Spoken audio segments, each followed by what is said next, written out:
The courtroom had seen shouting before, but no one was prepared for what came out of Karen's mouth that day. She wasn't just another litigant with a chip on her shoulder.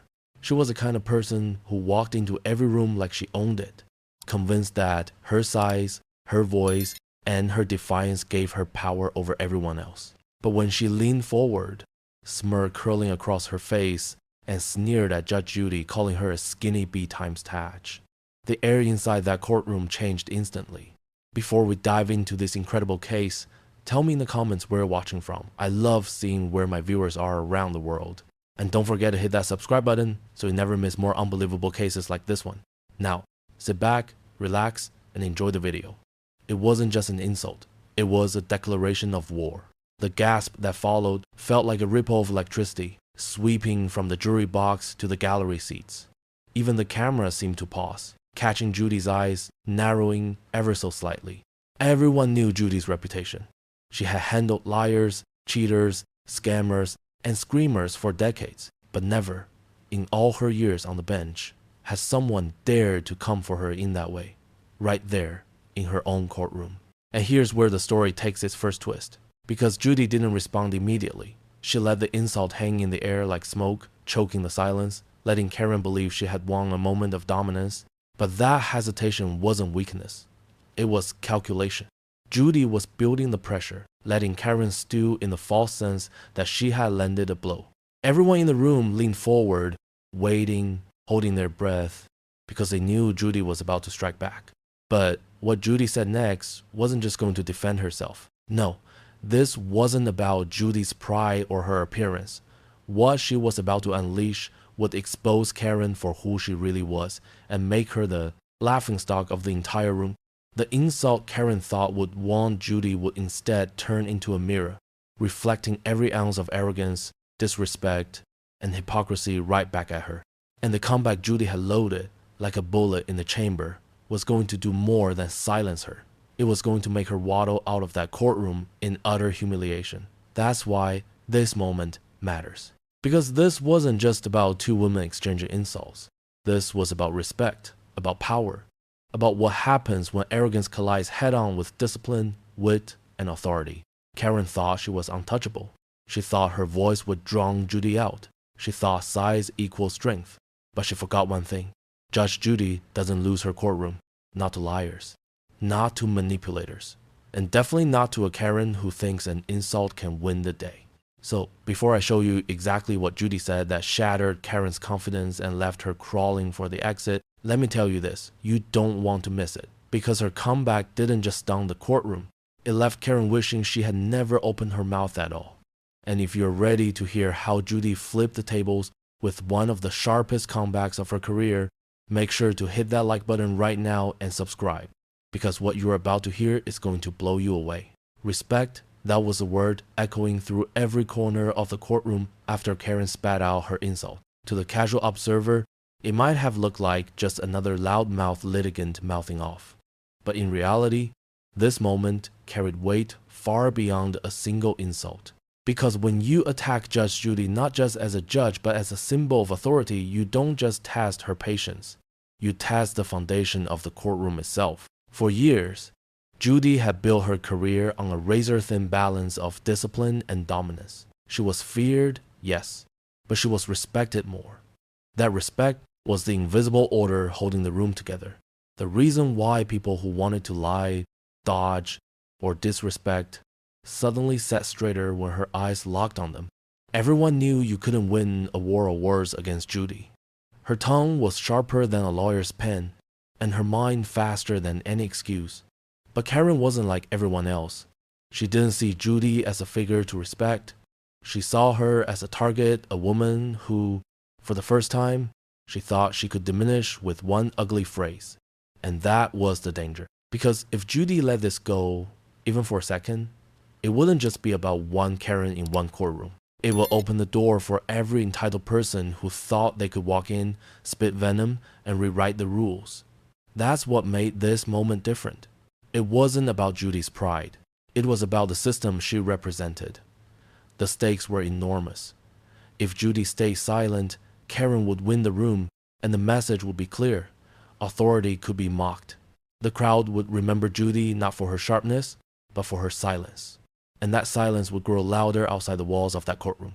It would spread like wildfire through gossip, through clips, through whispers. Judge Judy got called a skinny bee times 10, and she had nothing to say. That would be the legacy of the moment if Judy faltered. But if Judy responded, if she came back with the force everyone expected, then Karen would become more than just another case. She would become an example. A lesson burned into the memory of every viewer, every lawyer, every defendant who thought they could talk their way past Judy's gavel. Judy's comeback wasn't just about humiliating one disrespectful woman. It was about defending the sanctity of the bench itself. That's why everyone leaned forward. The insult was shocking, yes, but the reaction was a real spectacle. And Judy knew it. That's why she didn't jump too quickly. She didn't shout or slam her gavel in the heat of anger. She understood the stakes. She understood that if she was going to strike back, it had to be more than a retort. It had to be a statement. Karen, on the other hand, didn't understand anything. She thought she had landed the blow. She thought silence meant victory. Her smug grin spread wider with every second Judy held her gaze.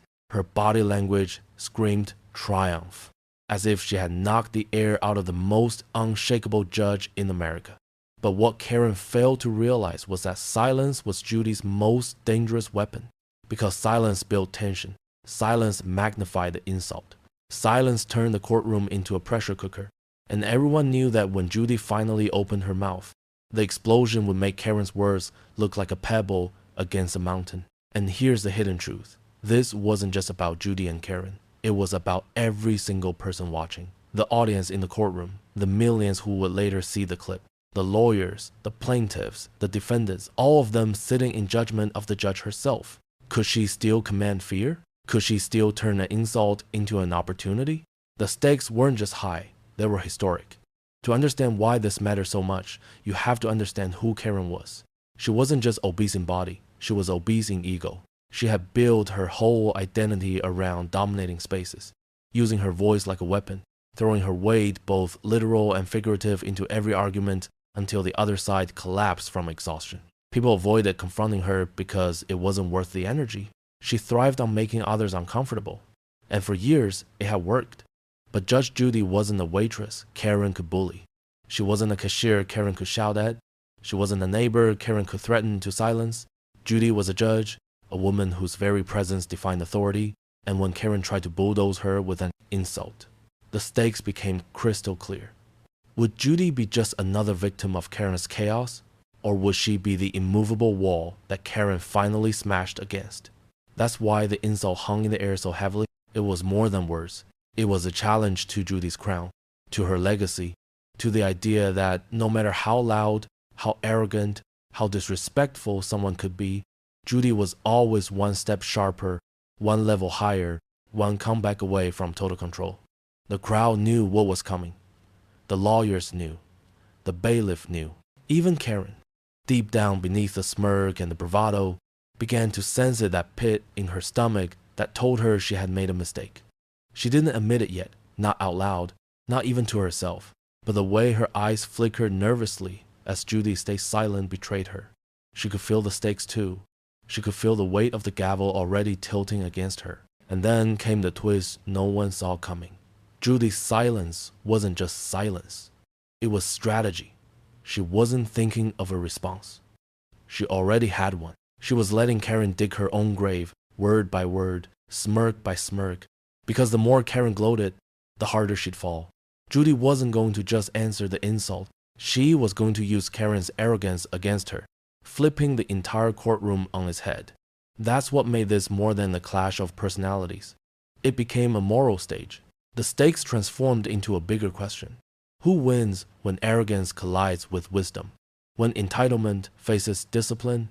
When raw disrespect tries to drown authority? Every person watching was about to get an answer, and it was an answer they wouldn't forget. So when Judy finally shifted in her chair, the room collectively inhaled. This wasn't just a judge preparing to speak. This was a storm gathering, a gavel ready to strike.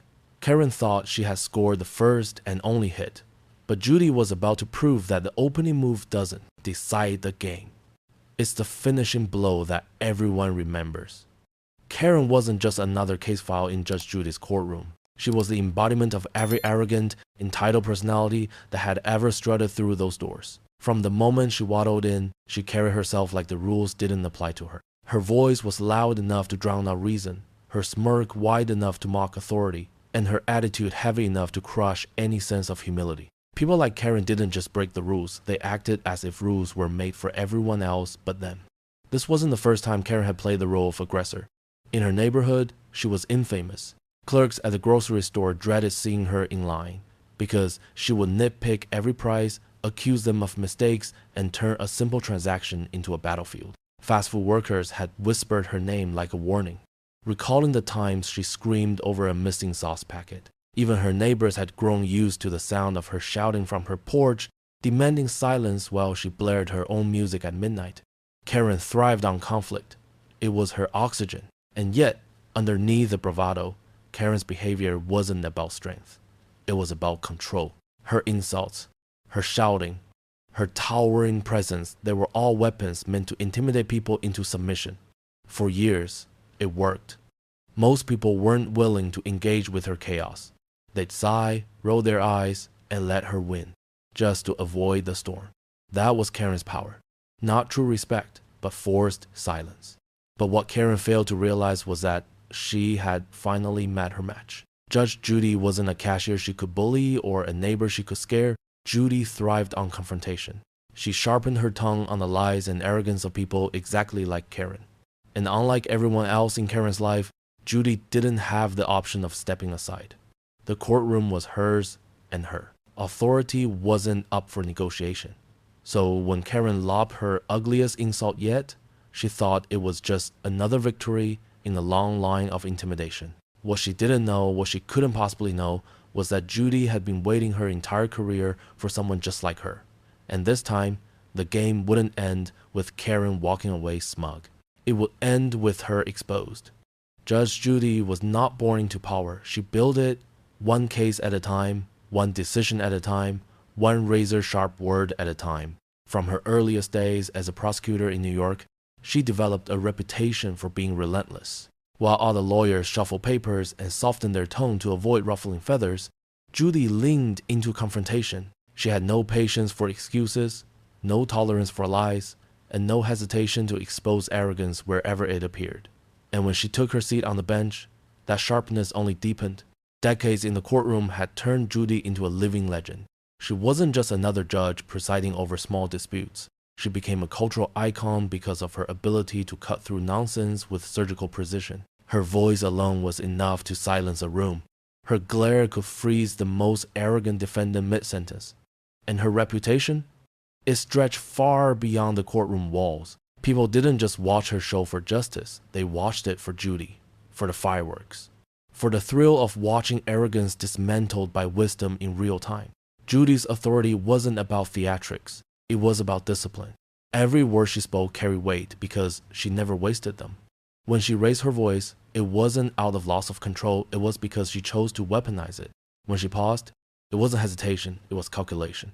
And when she delivered a comeback, it was never random. It was the finishing strike of a battle she had already won in her head. That's what made her silence after Karen's insult so unnerving. The entire courtroom had expected Judy to lash out instantly, to slam her gavel, to shout the room back into order. But she didn't. Instead, she leaned back ever so slightly, eyes locked on Karen, letting the insult echo. And in that pause, Judy was doing what she had always done, seizing control of the stage. Because Judy understood something Karen didn't. Authority is not about shouting the loudest. It's not about throwing your weight around. True authority comes from restraint, from knowing when to speak and when to let silence do the work. And in that moment, Judy's silence was louder than any insult Karen could muster. This wasn't the first time Judy had been challenged. Throughout her career, she had faced countless liars, manipulators, and arrogant defendants who thought they were clever enough to outsmart her. They strutted into her courtroom with confidence, believing they could twist the truth or intimidate their opponent. But Judy had a way of cutting them down to size with a single sentence. That was her gift, not just seeing through lies, but dismantling them so thoroughly that the person speaking them was left exposed, humiliated, and powerless. Karen, of course, didn't know she had walked straight into the lion's den. She thought her insult was a weapon, but to Judy, it was an opportunity. It was fuel. Because Judy didn't just defend herself when attacked. She used the attack to strike back harder, sharper, and with precision that left no room for recovery. Every person who had ever crossed her in court learned the same lesson. Judge Judy doesn't just win. She makes sure everyone watching remembers how she won. That's why this moment mattered. Judy's reputation wasn't just personal. It was professional. Millions had watched her dismantle arrogance on television for decades. They had tuned in for the comebacks, the glares, the swift takedowns that left entire courtrooms stunned. Her name itself had become shorthand for toughness and authority. If she allowed Karen's insult to pass unanswered, that entire legacy would tremble. But if she delivered what everyone was waiting for, the sharpest comeback of her career, then her legend would only grow stronger. Authority, in Judy's world, was about teaching lessons. Every word she spoke was a gavel strike meant to send a message. To the courtroom, to the audience, to anyone watching who thought they could bend the rules. She didn't care if you were rich, poor, loud, or quiet. If you disrespected her, you'd pay in words sharper than steel. And Karen had just bought herself a front row seat to the harshest lesson Judy had to offer. Still, Judy knew she couldn't waste the moment. The insult was shocking, yes, but her response needed to be bigger. It needed to expose Karen, not just silence her. It needed to show everyone in that room that arrogance would never triumph in her courtroom. And so Judy prepared the weapon she had sharpened her entire career. Not rage, but wit. Not shouting, but precision. Karen thought she had scored a victory. The smirk on her face said it all. But that smirk was about to crumble, because Judy had been underestimated before, and every time she proved why that was the biggest mistake anyone could make. Her power wasn't in her size. It wasn't in her voice. It wasn't even in her gavel. Her power was in her presence. In the way she carried herself with complete certainty. In the way she never backed down, never faltered, never lost a verbal duel. That was why Judy had become more than a judge. She had become a symbol, a cultural force, a reminder that respect still mattered, even in a world that often forgot. And that's what Karen was about to learn the hard way. She thought she could reduce Judy to a punchline. She thought the insult would sting. But Judy was about to show her and everyone else that true authority doesn't break under insult. It grows, stronger, it sharpens. And when it finally strikes back, it leaves nothing standing. The silence stretched a second longer. The smirk on Karen's face began to tremble. The room leaned forward, ready for Judy's words. They didn't know what was coming. They just knew it was going to be devastating. And in that moment, Judge Judy's authority was absolute. The insult hadn't shaken her throne. It had only given her the chance to show why she had earned it in the first place. The silence had stretched long enough to make Karen bold. She leaned back in her chair, arms folded, eyes darting around the room as if she had scored the final word. "What's the matter?" she sneered. "Skinny B-times can't talk?" A few gasps rose again, but this time, Judy moved. Slowly, deliberately. She adjusted her glasses, leaned forward, and locked eyes with Karen like a hawk circling its prey. "Skinny?" Judy's voice was calm, almost amused. "Thank you. That's the first honest compliment I've heard in this courtroom today." Laughter erupted from the gallery, but Judy didn't smile. Her eyes never left Karen's face. "But let's be clear. You don't call me names in my courtroom. You don't reduce me to an insult, because that only reveals what you are. And what you are, ma'am, is loud, disrespectful, and too busy waddling through life looking for fights to notice when you've already lost one." The smirk melted from Karen's face. The room froze, jaws hanging open. Judy's words cut deeper than any gavel strike. Karen's cheeks flushed red, her confidence collapsing in real time. She tried to respond, but no sound came out. Judy leaned back, calm as ever, letting the silence crush Karen under the weight of her humiliation. And just like that, the courtroom wasn't laughing with Karen anymore. They were laughing at her. She had tried to break Judy with an insult, and Judy had turned it into a weapon, one that left Karen scrambling, powerless, and desperate for an exit. And if you thought Judy's comeback was brutal, wait until you see what happened in the aftermath. Make sure to subscribe right now, because the fallout of this moment was even more unforgettable. The weight of Judy's words lingered long after they were spoken. Karen, who had strutted into the courtroom with a voice louder than reason, now sat frozen in her chair, her arrogance shattered. The audience that once tolerated her antics was no longer silent. They were whispering, chuckling, even shaking their heads at the woman who thought she could take on Judge Judy. Karen's eyes darted around, searching for a way to recover, but every attempt to speak died in her throat. Her power, which had always come from intimidation, was gone. Judy hadn't just silenced her, she had exposed her. And with that exposure came the one thing Karen could never handle: ridicule. Finally, with no words left, Karen pushed herself up from her chair. Her face burned crimson as the sound of muffled laughter followed her heavy steps toward the door. She had walked in with defiance, but she waddled out with humiliation trailing behind her like a shadow. And in that single exit, the courtroom balance was restored. Judge Judy's authority wasn't just intact, it was stronger than ever. Karen's footsteps had barely faded before the courtroom erupted. Some laughed outright, others shook their heads in disbelief, but everyone